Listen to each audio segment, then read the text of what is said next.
ஓம் சாந்தி sister. ஓம் சாந்தி sister. இன்னைக்கு 3/6/2024 முரளிக்கான கேள்வி பதில்களை பார்க்கலாம் சிஸ்டர். ஃபர்ஸ்ட் கொஸ்டின், எந்த விஷயத்தில் முழு கவனம் இருந்தால் புத்தி என்ற கதவு திறக்கப்படும் அப்படின்னு பாபா கேக்குறாங்க. அதுக்கான பதில் என்னன்னா, படிப்பின் மீது பகவான் படிப்பிக்கின்றார், ஆகையினால் ஒரு பொழுதும் படிப்பை தவறவிடக் கூடாது. எதுவரைக்கும் உயிர் வாழ்கிறார்களோ அது வரைக்கும் அமிர்தத்தை குடிக்கணுங்கிறாங்க பாபா. படிப்பின் மீது கவனம் செலுத்தணும் அப்படிங்கிறாங்க. நீங்க மாணவர்களாக இருக்கிறீங்க, உங்களுக்கு பகவான் படிப்பிக்கிறாரு, பகவானுக்கு நீங்கள் மாணவர்களாக இருக்கிறீங்க. இப்படிப்பட்ட உயர்ந்ததிலும் உயர்ந்த படிப்பை படிக்க நீங்கள் ஒரு நாள் கூட தவறவிடக் கூடாதுங்கிறாங்க.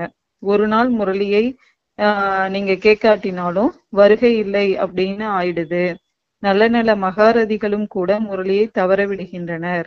நாம் அனைத்தும் அறிந்தவர்களாக இருக்கிறோம், முரளி படிக்கலன்னா என்ன ஆக போகிறது என்று அவர்கள் நினைக்கின்றனர். அட, வருகை இல்லை என்றால் தோல்வி அடைந்து விடுவீர்கள். நான் உங்களுக்கு தினமும் நல்ல நல்ல கருத்துக்களை கூறுகின்றேன், அவைகள் உங்களுக்கு தகுந்த நேரத்தில் புரிய வைப்பதற்கு காரியத்தில் பயன்படும் என்று தந்தையே கூறுகிறார். கேட்கவில்லை எனில் பிறகு எப்படி காரியத்தில் கொண்டு வர முடியும்? எதுவரை வாழ்கின்றீர்களோ அதுவரைக்கும் அமிர்தத்தை குடித்து கொண்டே இருக்கணும். கல்வியை தாரணை செய்ய வேண்டும், ஒரு பொழுதும் வராமல் இருந்துவிடக் கூடாது. இங்கு அங்கு என்று ஏதாவது வழியை ஏற்படுத்தி யாரிடத்திலிருந்தாவது முரளியை வாங்கி படிக்கணும் அப்படிங்கிறாங்க பாபா. இது பகவான் படிப்பிக்கிறார்னா ஒரு நாள் கூட தவறவிடக் கூடாது அப்படிங்கிறாங்க. கண்டிப்பா சிஸ்டர்.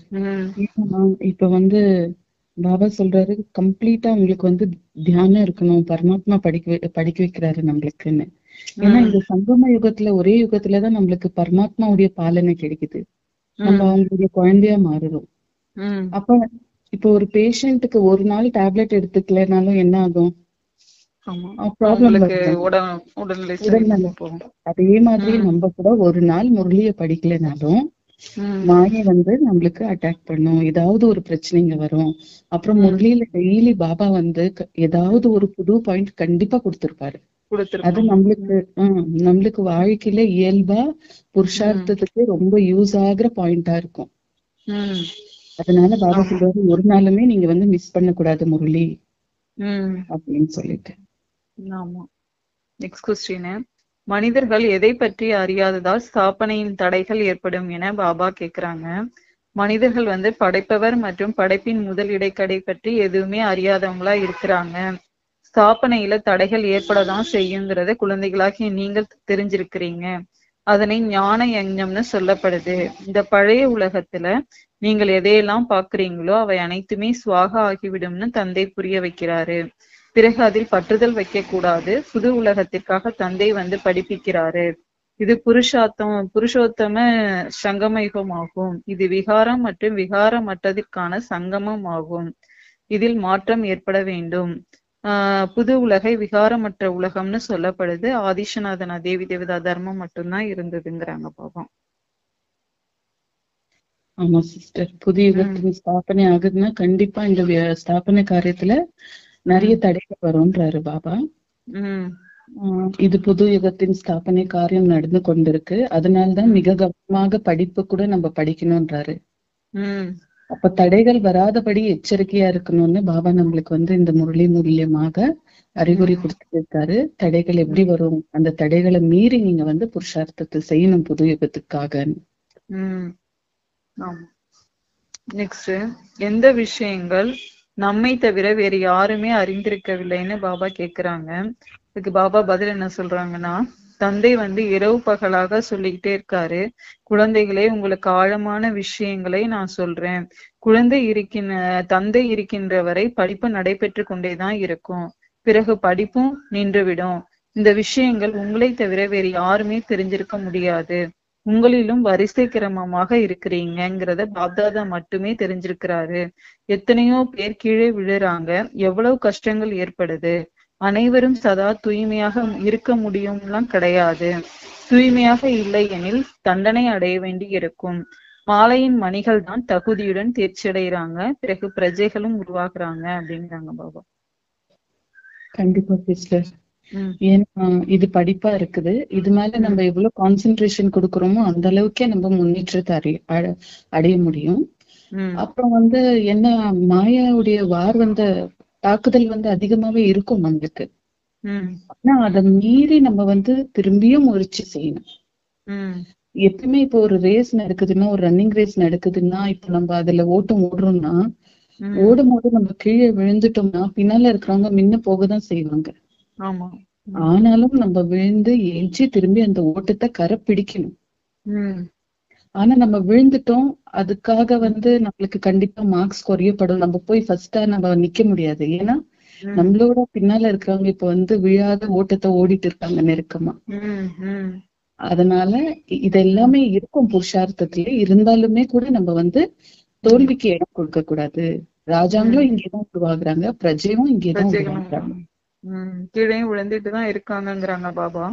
ஆமா அதுலயும் நம்ம ஓட்டத்தை நிறுத்தாம ஓடிக்கிட்டுதான் இருக்கணும். ஆமா.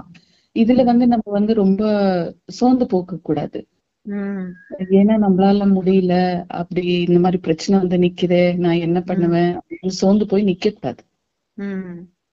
வரும் தான் பிரச்சனை, ஆனா அதையும் மீறி போகணும். ஏன்னா நம்ம சத்தியுகத்துல ராஜா இல்லைனாலும் பிரஜாவது கண்டிப்பா ஆகணும் இல்லைங்களா? ஏன்னா சத்தியுகத்துடைய 21 ஜென்மத்தின் பாக்கியமே மிகப்பெரிய பாக்கியம். ஆமா, இந்த சங்கம யுகத்துலதான் அதை நம்ம உருவாக்குறோம், கிடைக்கும். அதனால நம்ம ராஜா இல்லைனாலும் பிரஜா ஆனாலும் நம்ம சத்தியுகத்துல பாபா சொல்றாரு எல்லாருமே ஈக்குவல் தான். உங்களுக்கு பதவி வேணும்னா குறையலாம், ஆனா அங்க மாயாவுடைய தாக்குதலே இருக்காது. சம்பூர்ண நிர்வீகாரி உலகத்துக்கு நீங்க போக போறீங்க. அப்ப எந்த தடை வந்தாலும் அதை மீறி நம்ம முன்னுக்கு செல்லணும். நெக்ஸ்ட், எந்த விஷயம் அவர்களுக்கும் தெரியும் தந்தைக்கும் தெரியும்னு பாபா கேக்குறாங்க. அதுக்கு என்ன பதில்னா, ரிப்போர்ட் வர்றத பார்த்து இன்னார் விகாரத்தில் விழுந்தார், இவ்வாறு ஏற்பட்டதுங்கிறத தந்தை மட்டும்தான் தெரிஞ்சிருக்கிறாராம். பெயர் சொல்ல முடியாது. ஒருவேளை பெயர் சொன்னா பிறகு அவரிடத்தில் பேசுவதற்கு யாருமே விரும்ப மாட்டாங்க. அனைவரும் வெறுப்பான பார்வையுடன் பார்ப்பாங்க, உள்ளத்திலிருந்து இறங்கி விடுவாங்க. சம்பாதித்த அனைத்து வருமானமும் அழிந்து விடுது. இந்த விஷயம் யார் நஷ்டம் அடைந்திருக்கிறார்களோ அவர்களுக்கு தெரியும், மேலும் தந்தைக்கும் தெரியும். இது மிகவும் ரகசியமான விஷயமாக இருக்குதுங்கிறாங்க பாபா. கண்டிப்பா சிஸ்டர். ஏன்னா பாபா எல்லாமே தெரிந்தவரா இருக்கிறாரு. பிறகு பசங்க தவறு செய்தாலுமே பாபாக்கு லெட்டர் எழுதுறாங்க இல்லையா? பாபா இந்த மாதிரியான தவறு எனக்கு என் மூலியமா நடந்திருக்கு, நான் இதுக்காக என்ன செய்வதுன்னு. அப்ப பாபா என்ன சொல்றாருன்னா, இப்ப உலகத்திலேயே இல்லாத ஒரு படிப்பை பாபா நம்மளுக்கு படிக்க வச்சுட்டு இருக்காரு. அதாவது ஆத்ம வித்தியை பாபா இப்ப நம்மளுக்கு கற்பிக்கிறாரு சிஸ்டர். இப்ப இங்க என்ன ஆகுதுன்னா, நம்ம விகாரத்தின் மேல நம்ம வெற்றியை கொள்றோம். அப்ப இந்த விகாரத்துக்குள்ள ஆகும் போது என்ன ஆகுதுன்னா, எல்லாரும் நம்ம ஸ்டூடெண்ட்ஸா இருக்கிறோம் இங்க. அப்ப இப்ப இந்த மாதிரி விகாரித்தனத்துக்கு உள்ள ஆயிருக்காங்க அப்படிங்கும் போது அவங்க பாக்குற பார்வை வேற மாதிரியா மாறி போகுது, திருஷ்டி.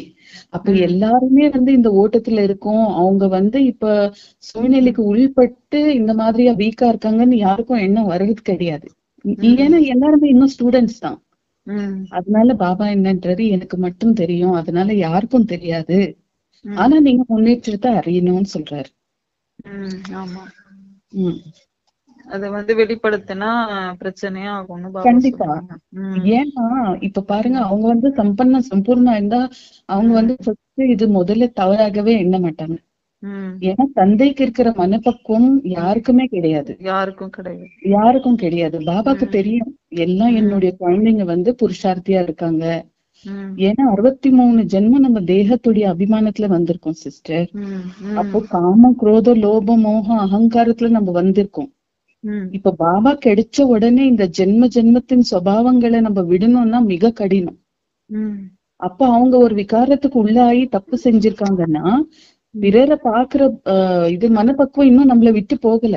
நம்ம ஆத்ம வித்தியை படிச்சுட்டு இருக்கோம், நம்ம புருஷார்த்தம் பண்ணாலுமே சொல்றாங்க இல்லையா, ஒரு விரல இன்னொருத்தர் பக்கம் காட்டினா 3 விரல நம்ம பக்கம் காட்டப்படும்னு. அது பேச்சுக்குதான் இருக்க ஒழிய இன்னும் செயல்பாடுல பசங்க எடுத்து வரல. அதனால என்ன போல மனப்பக்குவம் வேற பசங்களுக்கு இல்ல பாபா சொல்றாரு. அப்ப அந்த மனப்பக்குவம் இருக்கும் போது யாருமே விரல் காட்டவே மாட்டாங்க இல்லையா? அதனால பாபா அதை ரொம்ப இயல்பா எடுத்துட்டு போறாரு. யாருன்னா தெரிஞ்சா இந்த மாதிரி வேறவங்களை கூட பலகீனம் இருக்கு அப்படின்றத பாபா இங்க சொல்றாரு. Next question sister. புரிந்து கொள்பவர்களை புரிந்து கொள்ள முடியும், மற்றவர்கள் புரிந்து கொள்ள முடியாது என பாபா சொல்றது என்ன? இன்னார் வந்தார், அவருக்கு மிகவும் நல்ல முறையில சேவை செய்தேன், இவர் சேவை நன்றாக உதவி செய்வார்னு நீங்க சொல்றீங்க, ஆனால் அவர் எதிரில் இருக்க வேண்டும் அல்லவா? நீங்கள் கவர்னருக்கு நல்ல முறையில் புரிய வைப்பதாக வைத்துக் கொள்ளுங்கள், ஆனால் அவர் யாருக்காவது புரிய வைப்பாரா என்ன? யாருக்காவது புரிய வைத்தால் ஏற்றுக்கொள்ள மாட்டார்கள். யார் புரிந்து கொள்ள வேண்டும் என்று இருக்கின்றதோ அவர்களே புரிந்து கொள்வர், மற்றவர்களுக்கு புரிய வைக்க முடியுமா அப்படின்னு பாபா கேட்கணும். சில பசங்க என்ன நினைப்பாங்க, ஒரு நல்ல பொசிஷன்ஸ்ல இருக்கிறவங்களுக்கு நம்ம பாபாவுடைய ஞானத்தை கொடுத்தா அவங்க நல்ல சர்வீஸ் செய்வாங்க அப்படின்னு சொல்லிட்டு. பாபா சொல்றாரு, பொசிஷன்ஸ்ல இருக்கிறதுனால மட்டுமே அவங்க சர்வீஸ் பண்ணி அல்ல ஞானத்தை கொடுத்து அடுத்தவங்களை இந்த ஞான மார்க்கத்துக்கு எடுத்துட்டு வர முடியாது. அது அவங்க, அதாவது இவங்க யாருக்கு சொல்றாங்களோ அந்த ஆத்மா கூட இந்த தெய்வீ குலத்துல வர ஒரு பாகம் இருக்கணும் இல்லையா? பாகம் இருந்தாதானே அந்த ஆத்மாவும் வர முடியும், ஞானத்தை கேட்க முடியும். அதனால பதவியில இருக்கிறதுனால யாரோ எதையோ மாற்ற முடியும்னா அது நிஜமான பேச்சு இல்லைன்றாரு பாபா. ஆமா, யார் புரிஞ்சுப்பாங்களோ இது புரிஞ்சுக்க முடியும் பாபா. ஏன்னா இவங்க இப்ப வேணா ஒரு பொசிஷன்ல இருக்கலாம், ஒரு கவர்னர் பொசிஷன்ல இருக்கலாம், பட் இவங்க ஞானத்தை தெரிவிக்கிற ஆத்மா, சத்தியுகத்துக்கு வர ஆத்மாவா இருந்தா மட்டும்தான் அதை புரிஞ்சுக்கும். ஆமா, மத்தவங்க எடுத்துக்க முடியாது. நெக்ஸ்ட், எப்பொழுது மங்களம் ஏற்படுது அப்படின்னு பாபா கேக்குறாங்க. இது முக்கள் நிறைந்த காடா இருக்கு, இதற்கு நாம் மங்களம்னு சொல்றோம், மங்களம் செய்கிறோம். மங்களம் பகவான் விஷ்ணுன்னு சொல்றாங்க. இந்த ஸ்லோகன் போன்றவை பக்தி மார்க்கத்தினுடையதா இருக்குது. எப்பொழுது விஷ்ணுவின் ராஜ்யம் ஏற்படுகின்றதோ அப்பொழுதுதான் மங்களம் ஏற்படுது, விஷ்ணுவின் அவதாரத்தை காண்பிக்கின்றனர் அப்படிங்கிறாங்க. அதாவது பக்தி மார்க்கத்துல ஒரு பாட்டு இருக்கு சிஸ்டர், மங்களம் மங்களம் பகவான் விஷ்ணு, மங்களம் கருடத்வஜா, மங்களம் குண்டலி காக்ஷாய அப்படின்னு ஒரு பாட்டு இருக்கு. அதாவது எல்லாமே மங்களம் உண்டாகுகிற ஒரு சமயம் அப்படின்னு பாபா சொல்றாரு. உங்களுக்கு மங்களம் எப்போ உண்டாகும்னா நீங்க சத்தியுகத்துல போகும்போதுதான் உங்களுக்கு மங்களம் உண்டாகும். இது முள்காடா இருக்கு இல்லைங்களா? இங்க எதுவுமே நல்லது, மங்களம்னா நல்லது.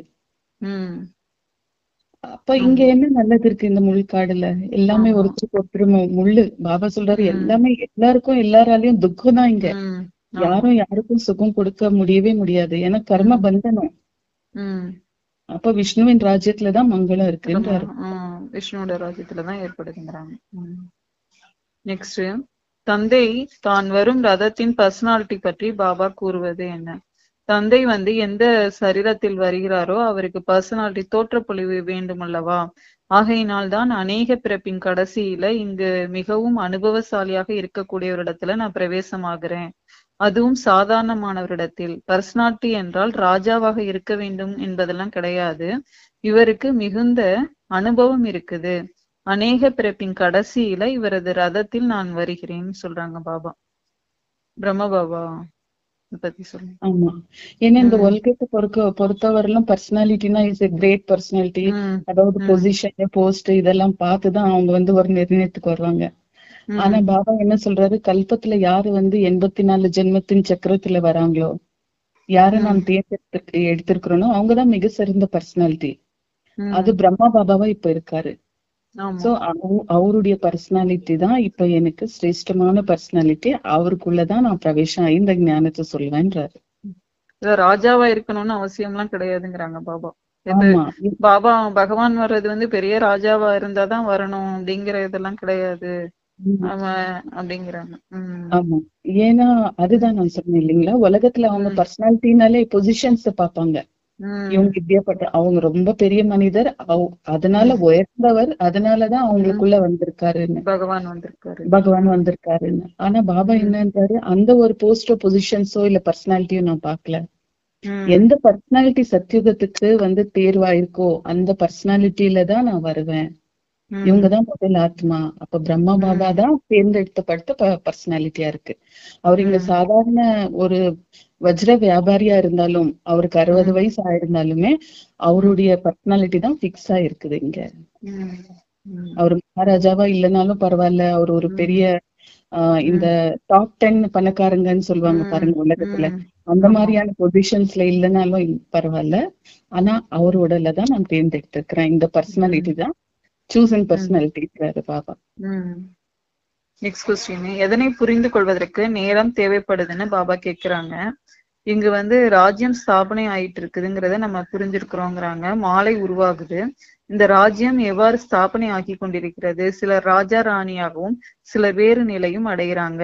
இந்த விஷயங்கள் ஒரே நாளில் யாரும் புரிஞ்சு கொள்ள முடியாது. எல்லையற்ற தந்தை தான் எல்லையற்ற ஆசி கொடுக்கிறாரு. பகவான் புரிய வைத்தாலும் சிலர் மட்டும்தான் தூய்மையா ஆகுறாங்க. இதனை புரிந்து கொள்வதற்கும் நேரம் தேவைப்படுது. எவ்வளவு தண்டனைகளை அடைகிறாங்க, தண்டனைகளை அடைஞ்சும் பிரஜைகளாக ஆகுறாங்க அப்படிங்கிறாங்க பாபா. கண்டிப்பா சிஸ்டர். ஏன்னா பாபா சொல்றாரு இது படிப்பா இருக்கு. அப்ப இப்ப நார்மலா நம்ம ஸ்கூலுக்கு போனா கூட ஒரு லெசன் இல்ல ஒரு டெஸ்ட் வச்சாங்கன்னா நம்மளுக்கு அதுல யாரு கம்ப்ளீட்டா எல்லாமே 100% கான்சென்ட்ரேஷன் கொடுத்து படிக்கிறாங்களோ அவங்கதான் அதுல 99 பாயிண்ட் எடுத்தாலும் அதுலயுமே பர்சன்டேஜ் வருது பாருங்க. 0.5 0.6 சொல்லிட்டு 99.5 கூட வராங்க. அப்ப இது பாபா சொல்றாரு அந்த மாதிரியான ஒரு தேர்வு இது சத்தியுகத்துக்கு. அப்ப இதுல ராஜா உருவாகிற குழந்தைங்களும் இருக்காங்க, பிரஜா உருவாகிற குழந்தைங்களா இருக்காங்க. அப்ப அவங்க புருஷார்த்தத்துடைய பலன் தான் அவங்களுக்கு கிடைக்கும். அப்ப 100% எடுக்கிறவங்க தான் ராஜா ராணியா ஆகுறாங்க. அதுலயும் பாபா சொல்லியிருக்காங்க அஷ்டரத்தன் ஆல்ரெடி ரெடியா இருக்காங்க அப்படின்னு சொல்லிட்டு.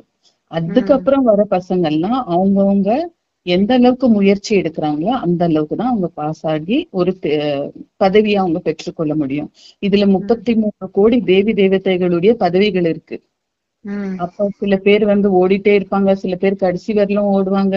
பாபா இதுல சொல்றாரு இல்லைங்களா, மகாரத்திங்களும் இருக்காங்க, அதாவது குதிரை சவாரி இருக்காங்க, கால்நடைக்காரரும் இருக்காங்க. அந்த மாதிரி அவங்க ஒரு ஜஸ்ட் பாஸ் 35 எடுத்தா போதும், நான் ஜஸ்ட் பாஸ் ஆயிட்டா இந்த இயர் நான் தள்ளிட்டா போதும் அப்படின்றவங்களும் இருக்காங்க. இல்ல நான் காம்படிஷன் கொடுத்து ஃபர்ஸ்ட் ரேங்க் எடுப்பேன்றவங்களும் இருக்காங்க. அந்த மாதிரியான இது புருஷார்த்தத்தின் ரகசியம்ன்றாரு பாபா.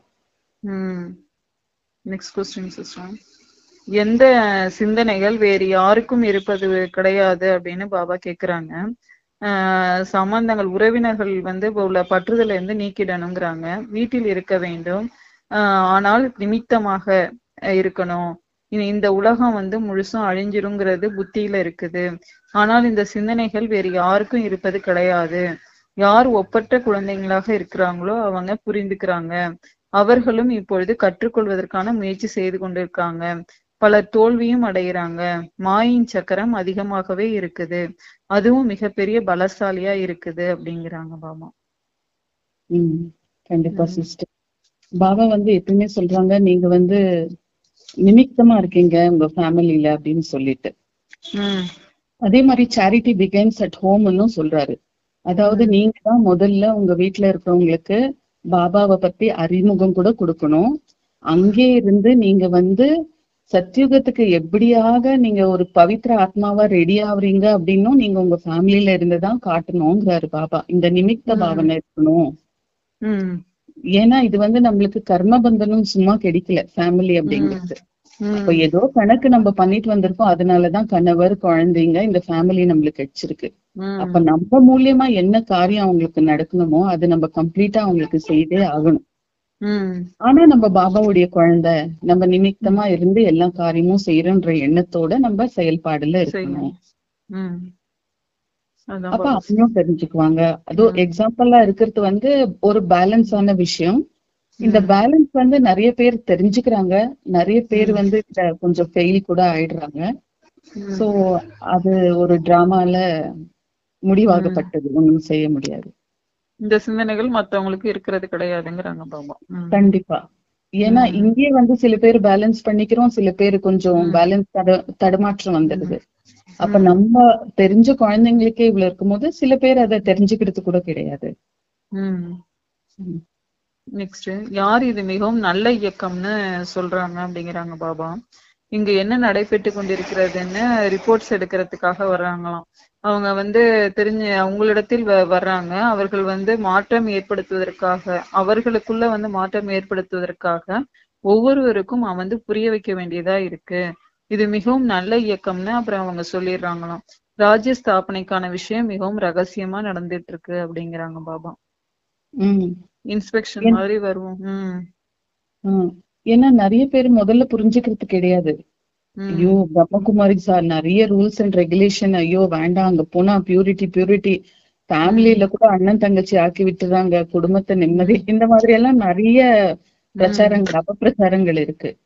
ஆனா போக போக போக அவங்களே தெரிஞ்சுக்கிறாங்க இன்னைக்கு உலகம் எந்த மாதிரி எல்லாம் இருக்கு, உலகத்துல நடக்கிற இந்த செயல்பாடுகள் எல்லாம் பார்க்கும் போது அவங்களே வந்து புரிஞ்சுன்னு என்ன சொல்றாங்கன்னா, பிரம்மகுமாரி தான் ஒரு நல்ல இன்ஸ்டிடியூஷனு, இங்க ஒரு நல்ல டிசிப்ளின் சொல்லி தராங்க, நிஜமாவே ஒரு ஆத்ம வித்யக்கான நல்ல இடமா இருக்கு இங்க அப்படின்னு நிறைய பேரு யாரெல்லாம் இது வேணான்னு சொல்லியிருக்காங்களோ அவங்களே கூட தெரிஞ்சுட்டு திரும்பி இதுலயே கூட வந்து சேர்ந்து திரும்பி அவங்க வந்து பாபாவுடைய ஞானமும் யோகத்தையும் நல்லாவே முன்னுக்கு போயிட்டு இருக்காங்க.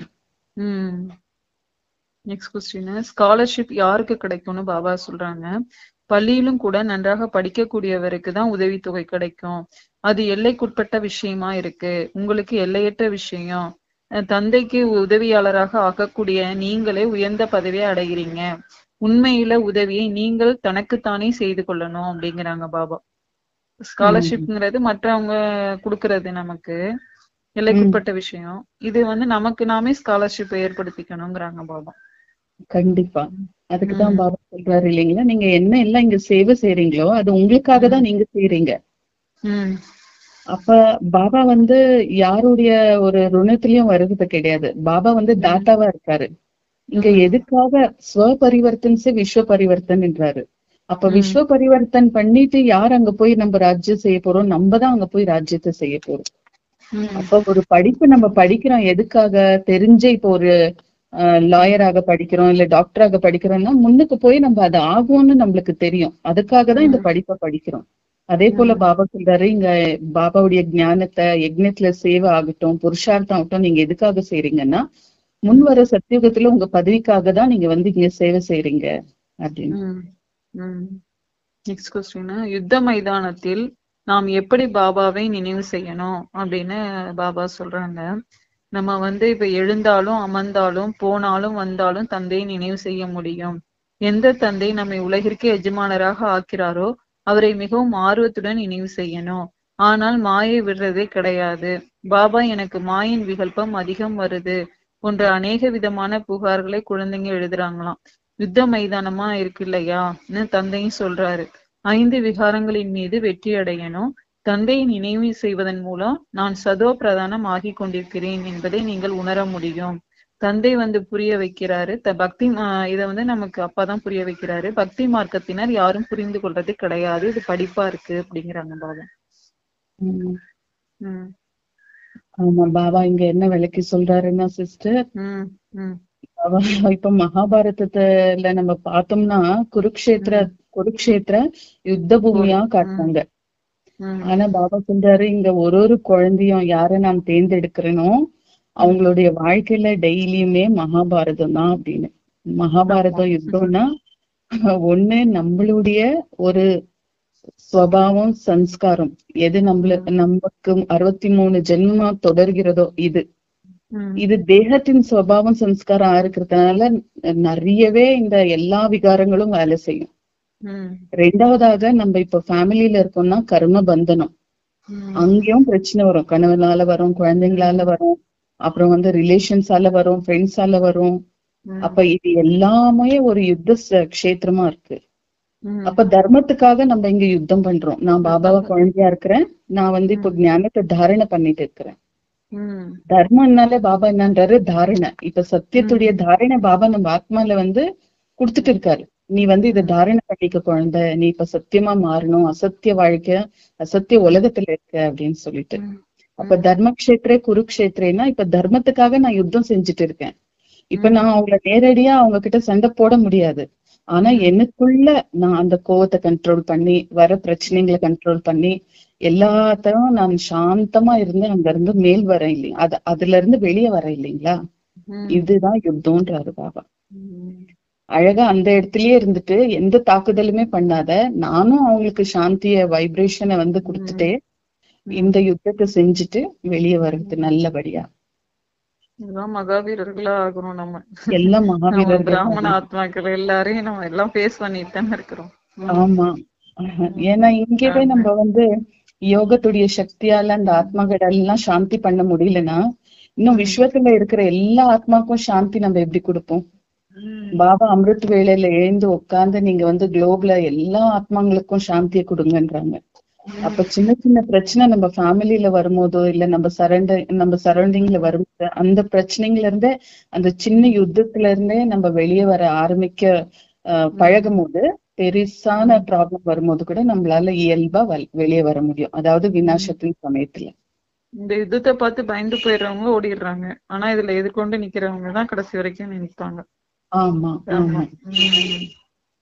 அது வந்து மறைமுகமான மகாபாரத போர் நமக்கு நடந்துட்டு இருக்குது. ஆமா. நான் இப்ப எனக்குள்ள ஆசை இருக்கு, நான் எம்பிபிஎஸ் படிக்கணும், நான் டாக்டர் ஆகணும். ஆனா வந்து ஒரு டெட் பாடிய பார்த்து நான் வந்து அத ஆபரேஷன் மயக்க போட்டு விழுந்துட்டேன். அந்த மாதிரிதான் ஆகும்ன்றாரு பாபா. அப்ப சூழ்நிலைக்கு பயந்து போறவங்க ஓடி போறாங்க அப்படின்னு. Next question sister. புஜபலத்திற்கான யுத்தம் எங்க இல்லைன்னு பாபா சொல்றாங்க. எதிர்காலத்துல சூரிய வம்ச ராஜ்யத்துல வருவோம். அதற்காக முயற்சியும் நல்ல முறையில செய்யணும். அனைத்திற்கும் ஆதாரம் மதிப்பெண்ணில் தான் இருக்குது. யுத்த மைதானத்துல தோல்வி அடைவதன் மூலம் சந்திர வம்சத்திற்கு சென்று விடுறீங்க. யுத்தம் என்ற பெயரை கேட்டதும் அவர்கள் வில் அம்பு போன்றவற்றை கொடுத்து விட்டனர். வில் அம்பு எய்யக்கூடிய புஜபலத்திற்கான யுத்தம் அங்கு இருந்ததா என்ன? அப்படிப்பட்ட விஷயங்கள் எதுவுமே கிடையாது. முன்பு பானங்களினால் யுத்தம் நடைபெற்று வந்தது. இன்றைய நாள் வரைக்கும் அடையாளங்கள் உள்ளன. எய்வதில் சிலர் மிகவும் புத்திசாலியாக இருந்துள்ளனர். இப்பொழுது இந்த ஞானத்தில் யுத்தம் போன்றவற்றிற்கான விஷயம் எதுவுமே இல்லை அப்படிங்கிறாங்க பாபா. அதாவது பக்தி மார்க்கத்துல வந்து ராமர் கதை சொல்லும் போது எல்லாமே காட்டுறாங்க இல்ல சிஸ்டர், வில்லு வானம் எல்லாமே. ஆனா பாபா என்னன்றாரு, நிஜமான சத்தியுகத்துல வர சந்திரவம்சி குலத்தவங்க வந்து எந்த விதமான யுத்தமும் செய்யலன்றாரு. அதாவது இந்த சங்கம யுகத்துல பாபா வந்து இப்ப இந்த எஜுகேஷன் என்ன கொடுத்துட்டு இருக்காரு, இது வந்து நம்மளுக்கு சத்தியுகத்துக்கான சூரிய வம்சத்துக்கும் சந்திர வம்சத்துக்குமான படிப்பா இருக்கு. அப்ப அந்த 21 ஜென்மம் நம்ம எடுக்கிறோம்னா அங்க 2 தலைமுறை உருவாகுது. ஒண்ணு சூரிய வம்சம் உருவாகுது, சந்திர வம்சமும் உருவாகுது.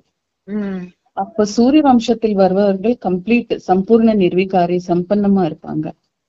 ஆனா கொஞ்சம் அவங்களுக்குள்ள இப்ப நான் சொன்னேன் இல்லைங்களா, எக்ஸாம்பிள் இப்ப 99.9 அப்ப 2 கலர் குறைவா வருது. அவங்க அதுக்காக ரொம்பவே கஷ்டப்பட்டிருப்பாங்க. ஆனா அதுல விழுந்து ஏந்திருக்கிறதுனால இந்த ரேஸ்ல முன்னுக்கு போறவங்க என்ன பண்றாங்கன்னா அவங்க சூரிய வம்சத்துல வராங்க கண்டிப்பா. ஆனா விழுந்து ஏஞ்சி திரும்பியும் அந்த டெட்லைனை வந்து அவங்க வந்து சேர்றாங்க அப்படின்றவங்க வந்து சந்திர வம்சத்துக்கு வராங்க. அந்த யுத்தத்துல வரவங்க எல்லாம் கொஞ்சம் 2 கலை அவங்களுக்கு கம்மியா வரும். தோத்து போனவங்க கொஞ்சம் அந்த இதுல மாயா கிட்ட தோத்து போனவங்க. ஆமா, ஏன்னா அவங்க விழுந்தாலும் விழுந்தபடி அங்கே நிக்கல. அவங்க விழுந்து ஏஞ்சி முன்னுக்கு செல்றாங்க.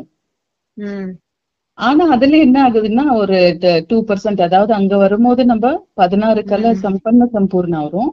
ஆனா அதே சந்திர வம்சத்துக்கு வரும்போது 14 கலை வருது. அதனால நம்ம வந்து சந்திர வம்சத்துல வரும்ன்றோம். மாயாவுடைய தாக்குதல் அதிகம். அதாவது நம்ம விஸ்வ மகாராஜன் மகாராணி ஆகுறோம்னா இந்த முழு உலகத்துக்கேனா அப்ப நம்ம புருஷார்த்தம் எப்படி இருக்கணும்? அந்த புருஷார்த்தத்துல குறைபாடு ஏற்படும் போது நம்ம சந்திர வம்சத்துக்கு வரும். இப்போ பிரம்மா பாபா செய்த புருஷார்த்தம், அம்மா செய்த புருஷார்த்தம் எல்லாருமே செய்ய முடியாது. அப்ப இது நம்பர் வார்ன்றாரு பாபா. அப்ப அங்க கொஞ்சம் கொஞ்சம் நம்ம வந்து புருஷார்த்தத்துல மாயோட அட்டாக்ல நம்ம வந்து விழும் போது திரும்பியும் நம்ம ஸ்டார்ட் பண்றோம் இல்லைங்களா? அப்ப அங்க மார்க்ஸ் குறையுது, பதவியும் குறைஞ்சு போகுது. நெக்ஸ்ட், எந்த விஷயத்தை புரிய வைக்காத வரைக்கும் புது விஷயமா இருக்குன்னு பாபா கேக்குறாங்க. அதுக்கு என்ன பதில்னா, சிவபாபா தான் ஞான கடலா இருக்கிறாரு. அவர் மூலமா நாம் இந்த பதவியை அடைகிறோங்கிறத நம்ம தெரிஞ்சிருக்கிறோம். தேகத்தின் அனைத்து சம்பந்தங்கள் மீது இருக்கும் பற்றுதலை நீக்கிவிடணும். இவை அனைத்தும் பழசா இருக்குங்கிறாங்க பாபா. புது உலகம் தங்கமான பாரதமாக இருந்தது. பெயர் எவ்வளவு பிரபலமானதாக இருக்குது. பழமையான யோகத்தை யார் எப்பொழுது கற்பித்தார் என்பது யாருக்குமே தெரியாது. அவரே வந்து புரிய வைக்காத வரைக்கும் இது புது விஷயமா இருக்கு அப்படிங்கிறாங்க பாபா. கண்டிப்பா சிஸ்டர், பாபா தான் ஞான கடல் அப்படிங்கறத நம்ம தெரிஞ்சுக்கணும். இது தெரியற வரலும் கஷ்டம் இருக்கு. ஏன்னா வந்து இப்ப எல்லாருமே நம்ம பக்தி மார்க்கத்துல இருந்துதானே ஞானத்துக்கு வரும். பாபா யாருன்னு தெரியும் போது நம்ம வந்து ஃபுல்லா பூஜை பண்ணி புனஸ்காரம் பண்ணி பக்தி முடிகிற நேரத்துலதான் பாபாவே நம்மளுக்கு கிடைக்கிறாரு. பக்தின் பலம் ஞானம்ன்றாரு. எப்போ வரலாம் அவங்க இதை தெரிஞ்சுக்க மாட்டாங்களோ பாபா தான் ஞான கடலா இருக்காருன்னு கொஞ்சம் கடினம் தான் அவங்களுக்குள்ள இந்த ஞானம் தெளிவா உட்காரு. எப்ப அவங்களுக்கு இது தெரியுமோ அப்பதான் வந்து பழைய உடல் பழைய சம்பந்தத்தை மறுக்க வந்து அவங்க நிறைய முயற்சி எடுப்பாங்க. ஏன்னா தகப்பன் யார், சத்தியம் என்ன என்று புரிஞ்சு கொண்டாதான் அவங்க முயற்சியே தொடங்குவாங்க இல்லைங்களா. அப்ப அந்த முயற்சியில அவங்க முன்னேற்றம் பெறும் போது கண்டிப்பா அவங்களுக்கு அதுக்கான பலன் உண்டு. சத்தியுகத்துக்கு வர ஆத்மாவா அவங்க மாறுவாங்க. அடுத்தது சிஸ்டர், யார் தந்தையை நினைவு செய்யுங்கள் என மற்றவர்களுக்கு கூற முடியாதுன்னு பாபா கேக்குறாங்க. அதுக்கு என்ன பதில்னா, அனைவரும் ஒரே மாதிரியாக படிப்பது கிடையாதுங்கிறாங்க பாபா. இரவு பகலுக்கான வித்தியாசம் இருக்கு. படிப்பதற்காக வர்றாங்க, பிறகு சிறிது படித்ததும் காணாமல் போயிடுறாங்க. யார் நன்றாக படிக்கிறாங்களோ அவர்கள் தங்களது அனுபவத்தை சொல்றாங்க. நான் எப்படி வந்தேன், தூய்மைக்கான உறுதி எப்படி கொடுத்தேன், தூய்மைக்கான உறுதி எடுத்த பின்பு ஒரு முறை பதீத்தமானாலும் செய்த வருமானம் அனைத்தும் அழிந்து விடும்னு தந்தை சொல்றாரு. பிறகு அது உள்ளத்தை உறுத்தி கொண்டே இருக்கும். தந்தையை நினைவு செய்யுங்கள்னு அவங்க யாருக்கும் சொல்ல முடியாது அப்படிங்கிறாங்க பாபா. கண்டிப்பா சிஸ்டர், ஏன்னா பாபா கொடுக்கிற ஞானம் அவ்வளவு தூய்மையான ஞானம். பாபா என்னன்றாரு, இந்த உடல் மாம்சம் சீச்சிங்கிறாரு. இந்த உடல் இச்சைகளாலதான் நீங்க விழுந்து இந்த அளவுக்கு கர்ம பந்தனத்துக்குள்ள உள்ளாயிருக்கீங்க. இன்னைக்கு உலகத்துல நீங்க பாத்தீங்கன்னா எவ்வளவு ஒரு இந்த விகாரத்துடைய ஒரு செயல்பாடு எந்த அளவுக்கு அதிகமா ஆயிருக்குன்னா, ஐயோ இந்த உலகத்துல இன்னும் முன்னும் போகும் போது இன்னும் என்ன ஆகுமோன்ற அளவுக்கு பயமா இருக்கு. அப்ப இந்த மாம்சையின் இச்சத்தின் தூண்டுதல் அந்த அளவுக்கு ஒரு மனிதனை வந்து மிருகமா மாத்துது. அப்ப இதுதான் மூல காரணம்ன்றாரு பாபா. விகாரம் தான் மூல காரணம். நீங்க சத்தியுக திரேதால இருக்கும்போது பவித்திரமா இருந்தீங்க. எப்ப துவாபரத்துல விகாரத்துக்கு உள்ளானீங்களோ அப்பவே பாவ செயல்பாடால உங்களுக்கு வந்து எல்லா விதமான சுமைகள் வந்து விட்டது. எதனால நீங்க அப்பப்ப ஜனனத்துக்கும் மரணத்துக்கும் உள்ளாகி அந்த கர்ப்ப ஜெயிலுங்கிற இடத்துல நீங்க பெருக்க வேண்டியதா போச்சு. இது தீச்சியான செயல் என்றாரு பாபா. அப்ப இந்த செயலுக்கு பாபா வந்து இவ்வளவு எல்லாம் நம்மளுக்கு விளக்கி சொல்லி திரும்பி அந்த செயலுக்கு நம்ம உள்ளாகிறோம்னா அவங்க மனசு வந்து உள்ள குத்திட்டே இருக்கும். ஏன்னா பத்தி அவங்க பேசவே முடியாது. ஏன்னா இது ஆத்ம வித்யா இல்லையா. நம்ம ஆத்மா நம்மளுக்கு சாட்சி கொடுக்கும். இப்போ கோர்ட்ல போனா கூட என்ன சொல்றாங்க, நீங்க சாட்சியா சொல்லுங்க, நீங்க சொல்வதெல்லாம் நிஜமா பொய்யா அப்படின்னு சொல்லி பகவத்கீதை மேல கைய வைக்க சொல்லுவாங்க. அப்ப இங்க ஸ்வயம் பரமாத்மா நம்மளுக்கு சொல்லிட்டு இருக்காரு. ஆனா நம்மளே தவறு செஞ்சுட்டு அடுத்தவங்களுக்கு எப்படி சொல்லுறது அப்படிங்கிற ஏற்பட்டுட்டே இருக்கும். கண்டிப்பா அததான் பாபா இங்க சொல்றாரு. அப்ப என்ன ஆகும்னா அவங்க பதவியும் கம்மி ஆயிடும், அவங்க சத்தியுகத்துக்கு வர முடியாது. ஆனாலும் அந்த உறுத்தல் இருக்கு இல்லைங்களா, அதுக்கும் பாபா என்ன சொல்றாரு, நீங்க வந்து என்கிட்ட சொல்லும் போது, நீங்க செய்த தவறை என்கிட்ட சொல்லும் போது நான் அதுக்கு 50% 50% ஒரு மன்னிப்பு கொடுப்பேன். ஆனா அந்த தவறு வந்து திரும்பி நடக்க கூடாது. இப்போ ஒரு வாட்டி செத்துட்டோம்னா செத்துட்டோம், அது பணம் ஆயிப்போச்சு, திரும்பி அந்த உடலுக்கு வந்து வேல்யூ கிடையாது. அப்போ ஒரு வாட்டி நம்மளால தப்பு ஆயிடுச்சுன்னா அது ஆனதோட அங்கேயே முடிஞ்சு போகணும். திரும்பியும் அந்த தப்புக்கான செயலு இந்த பிராமண ஜீவனத்துல நம்ம இந்த உலகத்துல இருந்து சரீரத்தை விடுற முட்டும் நம்ம எப்பயுமே அந்த தவறு செய்யக்கூடாது. அந்த மாதிரி இருந்தாதான் பாபா அதுக்கு மன்னிப்பும் கொடுப்பார். நெக்ஸ்ட், எது கடைசி நிலையாக இருக்கும்னு பாபா கேக்குறாங்க. தன்னை ஆத்மானு புரிஞ்சு கொண்டு தந்தையை நினைவு செய்யுங்கிற கருத்து மட்டும் கடைசி நினைவுல இருக்கணும். ஆனால் இப்பொழுது புரிய வைக்க வேண்டியதா இருக்கு. தந்தையை நினைவு செய்து செய்து சென்று விட வேண்டும் என்பதே கடைசி நிலையா இருக்கும். நினைவின் மூலமாகவே நீங்கள் தூய்மையாக ஆகிறீங்க. எந்த அளவுக்கு ஆகியிருக்கிறீங்க என்பதை உங்களால் புரிந்து கொள்ள முடியும். அசுத்தமானவர்களுக்கு கண்டிப்பாக குறைவான பலம்தான் கிடைக்கும். 8 ரத்தினங்கள் தான் முக்கியமானவங்க. அவர்கள் கௌரவத்துடன் தேர்ச்சி அடைகிறாங்க. அவர்கள் எந்த தண்டனையும் அடையிறது கிடையாது அப்படிங்கிறாங்க பாபா. பாபா மேரே பாபா சொல்றாங்க பாருங்க, இது படிப்பா இருந்தாலுமே இதுல தூய்மை ரொம்ப முக்கியம். அதாவது இப்ப நம்ம எந்த படிப்பை படிச்சுட்டு இருக்கோமோ, பாபா என்ன சொல்லி கொடுக்குறாரோ அந்த செயல்பாடுல ஸ்ரீமத் அனுசாரம் நம்ம அனுதினம் என்ன முயற்சி எடுத்துட்டு இருக்கிறோமோ, இது 100% பியூரிட்டிக்கான ஒரு பேச்சா இருக்கு. பாபா நேத்தும் சொன்னாரு இல்லைங்களா, நீங்க அப்படியே சும்மா விளையாட்டுத்தனமா செக் பண்ணிக்காதீங்க, டீப் செக்கிங் பண்ணுங்க. நீங்க எங்கெல்லாம் தவறு செஞ்சுட்டு இருக்கீங்க அப்படின்னு சொல்லி. அந்த மாதிரி யாரு தன்னுடைய புருஷார்த்தத்தின் மேல, சுபாவத்தின் மேல, சம்ஸ்காரத்தின் மேல 100% கான்சென்ட்ரேஷன் வச்சு தன்னை தான் மாத்திக்கிறாங்களோ அவங்கதான் 100% பிராமணன் சொல்றாரு பாபா. அதுல தேர்ந்தெடுக்கப்பட்டவங்க இப்ப 8 ரத்னங்கள் இருக்காங்க. மீதி எல்லாரும் யாரெல்லாம் இருக்கிறோமோ நம்ம எல்லாம் புருஷார்த்தத்தின் அனுசாரம் நம்பர் வார் வருகிறோம். அதாவது தூய்மையில நம்ம 100% ஆவது கிடையாது. அதனால நம்மளுடைய மார்க்குங்கும் நம்மளுடைய மார்க்ஸ் குறைக்கப்படும், நம்மளுடைய பதவி குறைஞ்சு போகும். அப்ப நம்ம எடுக்கிற ஜென்மங்க கூட சத்தியுகத்துல குறைஞ்சு போகும்ன்ற பாபா.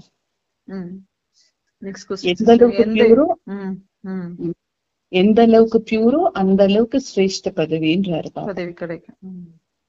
அடுத்தது, எந்த எண்ணம் வந்தால் பலம் குறைந்து விடும்னு பாபா கேக்குறாங்க. தந்தையை நினைவு செய்வதன் மூலம் நீங்கள் பல கோடி மடங்கு பாக்கியசாலியாக ஆகுறீங்க. இதற்கு முன்பு அந்த தொழில் போன்றவைகள் நம்ம செய்யற தொழில் எதுவும் இல்லைங்கிறாங்க பாபா. எந்த பொருளும் காரியத்துக்கு உதவ போவதும் கிடையாது. இருப்பினும் செய்துதான் ஆக வேண்டியதா இருக்கு. நான் சிவபாபாவுக்கு கொடுக்கிறேங்கிற எண்ணம் ஒரு பொழுதும் வரக்கூடாது. அரே, நீங்கள் பத்மாபதம் பாக்கியசாலிகளாக பல கோடி மடங்கு பாக்கியசாலியா ஆகுறீங்க. கொடுக்குறேங்கிற எண்ணம் வந்துச்சுன்னா பலம் குறைஞ்சிடும். மனிதர்கள் ஈஸ்வரின் பெயரை சொல்லி தானம் புண்ணியம் செய்கிறாங்க, அடைவதற்காக தான். அதனை தானம் கொடுப்பதுன்னு சொல்ல முடியாது. பகவான் வள்ளல் அல்லவா? அடுத்த பிறவியில் எவ்வளவு கொடுக்கிறார், இதுவும் நாடகத்தில் பதிவாகி இருக்குது. பக்தி மார்க்கத்துல அல்ப கால சுகம் கிடைக்குது. நீங்கள் எல்லையற்ற தந்தையிடமிருந்து எல்லையற்ற சுகத்திற்கான ஆசையை அடைகிறீங்க அப்படிங்கிறாங்க பாபா. ஆமா சிஸ்டர், ஏன்னா சத்தியுகத்தை நம்மளுக்காக உருவாக்கி கொடுக்கறாரு தகப்பன்னா, நம்ம என்ன கொடுத்து பாபா நம்மளுக்கு உருவாக்கி கொடுக்கறாரு சத்தியுகம். பாபா கேக்குறதெல்லாம் உங்ககிட்ட ஒண்ணுமே இல்ல, பழையது என்னென்ன இருக்கோ, விகாரங்கள் என்னென்ன இருக்கோ, இத மட்டும் எனக்கு கொடுங்க. அததான் கேட்டு வாங்கி நம்மள சத்தியுகத்துக்கு லாய்க்கா பாபா பண்றாரு. அப்ப நம்ம தானம் புண்ணியம் இல்ல, இன்னைக்கு நம்ம பாபாவுடைய யஜ்னத்துக்கு சேவை செய்யறோம், பண சேவை ஏதாவது செய்யறோம்னா அங்க நம்ம உழைச்சு கொடுக்கறது என்ன இருக்கு சிஸ்டர்? ஒண்ணுமே கிடையாதுன்றாரு பாபா. நீங்க என்ன செய்றீங்களோ அது உங்களுக்காக தான் செய்றீங்க. ஆனா உங்களை நிஜமாவே மீட்டெடுக்கதான் நான் வந்திருக்கேன். உங்க அவகுணங்கள் எல்லாம் உங்களை இருந்து எடுத்து உங்களுக்குள்ள சத்தியமான குணங்களை நெருப்பி சத்தியுகத்தின் மார்க்கத்தை உங்களுக்கு காட்டுறேன், பரஞ்சமத்துக்கு எடுத்துட்டு போறேன், உங்களை பியூரா மாத்துறேன்றாரு பாபா. அப்ப நம்மளுக்குள்ள அந்த எண்ணமே வரக்கூடாது, நம்ம என்ன செய்யறோமோ இது சிவபாபாக்காக செஞ்சுட்டு இருக்கோம்னு. நிஜமாவே நம்ம ஒண்ணுமே சிவபாபாக்காக செய்யல. பாபா தான் நிராகார பிந்துவா இருக்காரு, அவருக்கு தனியான உடம்பே இல்ல. அப்புறம் அவரு என்ன வாங்கிக்க போறாரு நம்ம கிட்ட இருந்து? நமக்குள்ள இருக்கிற இன்னும் இந்த கெட்ட குவாலிட்டிஸ் எல்லாம் அவருடைய அந்த பவரால மாத்திட்டு வர்றாரு, நன்மைகளை நம்மளுக்குள்ள நிரப்பிட்டு வர்றாரு, சகாஷ் கொடுக்குறாரு பாபா. அதனால நம்மளுக்குள்ள நினைக்க கூடாது, எந்த இடமும் அந்த மாதிரி வைக்காதீங்க அப்படிங்கிறாங்க பாபா. கண்டிப்பா கண்டிப்பா. நெக்ஸ்ட், எந்த சான்றிதழை பெறுபவர்கள் எப்பொழுதும் மகிழ்ச்சியா இருப்பாங்கன்னு பாபா கேக்குறாங்க. யார் அனைவரிடமும் திருப்தியின் சான்றிதழை பெறுறாங்களோ அவர்கள் எப்பொழுதும் மகிழ்ச்சியாக இருப்பாங்க. மற்றும் இந்த மகிழ்ச்சியின் ஆன்மீக ஆளுமை தன்மை காரணமாக பெயர் புகழோடு, அதாவது புகழுக்கு உரியவராக, பூஜைக்குரியவராக ஆகுறாங்க. தங்களுடைய சுப நல்ல எண்ணங்களை சொல்றாங்க. மகிழ்ச்சியில் இருக்கக்கூடிய ஆத்மாக்கள் மூலமாக அனைவருக்கும் மகிழ்ச்சி, உதவி மற்றும் தைரியத்தின் ரெக்கைகள், ஊக்கம், உற்சாகம் அனைத்தும் பிராப்தியாக அமையும். இந்த பிராப்தி ஒருவரை அதிகாரியாகவும் ஒருவரை பக்தராகவும் மாத்துதுங்கிறாங்க பாபா. கண்டிப்பா சிஸ்டர், ஏன்னா இந்த பிராமண ஜீவனம், இந்த பிராமண லைஃபே நம்மளுக்கு ஃபுல்லி டெஸ்ட் பேப்பருக்கான லைஃப் தான். ஏன்னா எல்லாம் நம்மளுடைய கணக்கு இருக்கு இல்லைங்களா, இதெல்லாம் நம்ம முடிச்சுட்டு போற டைம். ம் அப்ப வந்து நம்ம கடனை தீர்க்கும் போது என்ன ஆகும்னா, டைம் கம்மியா இருக்குன்னா ஹோல்சேலா நம்ம இன்னும் 10 மாசத்துல தீர்க்க வேண்டியது நம்ம 2 மாசத்துல தீர்க்கணும்னா, அப்போ எல்லாமே ம் அதிகமா தான் வரும் நம்மளுக்கு. ம் அந்திம சமயம் இல்லைங்களா? 63 ஆமா. ஜென்மத்துடைய இது. இப்ப நம்ம ம் இந்த விநாசத்தின் சமயத்துக்குள்ள இன்னும் நம்ம இது தீர்த்தே ஆகணும். அப்போ ம் ஒரு ஒரு நாளும் ஒரு ஒரு மாதிரியான பேப்பர் நம்மளுக்கு முன்ன கண்டிப்பா வரும். ம் ஆனாலும் அவ்வளவு கஷ்டத்துலயும் இப்ப நம்ம உலகத்திலேயே சொல்லுவோம், ஐயோ இவங்களுக்கு எவ்வளவு கஷ்டம் இருந்தாலும் பாருங்க எவ்வளவு வந்து சிரிச்சுட்டே இருக்காங்க. சிரிச்சிட்டு அவங்க இருக்காங்க. ம் அவங்களுக்கு அந்த டென்ஷனே தெரியல பாருங்க, எல்லாம் எவ்வளவு ம் ஈஸியா போயிட்டு இருக்காங்க. அப்ப ம் அவங்களுக்கு ஞானமே தெரியாத அந்த ஒரு ஆத்மா அந்த அளவுக்கு அதை ஈஸியா எடுத்துக்க ம் முடியும்னா, நீங்க நம்ம எல்லாமே ஞானம் பெறுகிறோம். தெரிஞ்சிருக்கீங்க. ம் அப்ப அந்த ம் அளவுக்கு நீங்க கூட மகிழ்ச்சியா இருந்து வேற ம் உங்களுக்கும் மகிழ்ச்சியா ம் இருக்கிறதுக்கான வழியை காட்டணும். ம் அவங்கதான் சிரேஷ்ட ஆத்மான்றாரு பாபா. முரளி முடிஞ்சிருச்சு சிஸ்டர். ஓம் சாந்தி. தேங்க்யூ பாபா. ஓம் தேங்க்யூ. சாந்தி சிஸ்டர். ஓம் சாந்தி தேங்க்யூ சிஸ்டர். பாபா. தேங்க்யூ.